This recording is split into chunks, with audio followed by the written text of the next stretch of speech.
ലിജു കണ്ണിനെന്തോ പ്രശ്നമുണ്ട് കേട്ടാ. തൻ്റെ വീട്ടിൽ ടോയ്ലറ്റിലാണോ കബോർഡ് കൊണ്ടുവച്ചേക്കുന്നത്?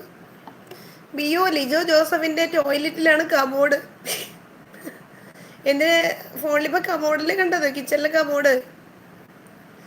അവൻ്റെ വീട്ടില് ടോയ്ലറ്റിനകത്ത് കബോർഡ് കൊണ്ടുവച്ചിരിക്കുന്നത്. അടുക്കളയിൽ പലവ്യഞ്ജന സാധനമൊക്കെ വയ്ക്കത്തില്ലേ കബോർഡ്, ഇവ ടോയ്ലറ്റിനകത്താ സൂക്ഷിക്കണത്. പാവം.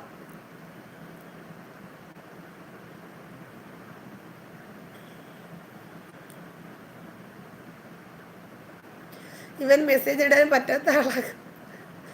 കുഞ്ഞു പിള്ളേർ ഉറങ്ങിയ, മോന് നേരത്തെ ഉറങ്ങി, മോൾ ഉറങ്ങിയിട്ടില്ല. മോള് പകൽ കുറേ സമയം ഉറങ്ങിയിട്ടിരിക്കുക. കല്യാണം കഴിഞ്ഞാണോ? അതെ അതെ. ലിജോ വീട്ടിൽ ടോയ്ലറ്റ് ഇല്ല അല്ലേ? ഇല്ലടാ, ടോയ്ലറ്റ് ഉണ്ട്, കിച്ചൺ ഇല്ല. ടോയ്ലറ്റിൽ വെച്ചാ പാചകം. അവൻ വീട്ടിൽ എല്ലാവരും പുറത്താണ് പോകുന്നത്. ഇല്ലടാ, ഇതിപ്പോൾ കിച്ചൺ കണ്ടിട്ടാണ് അവൻ ടോയ്ലറ്റ് എന്ന് പറഞ്ഞത്. അപ്പോൾ അവൻ്റെ വീട്ടിൽ കിച്ചൺ ഇല്ല, ടോയ്ലറ്റാണ് അവൻ്റെ കിച്ചൺ. ടോയ്ലറ്റിനകത്ത് വെച്ചാൽ കുക്കിംഗ്. അയ്യേ, നടക്കണം നടക്കണം. Shame shame. ലിജോ ജോസഫേ, നാണക്കേട് നാണക്കേട്.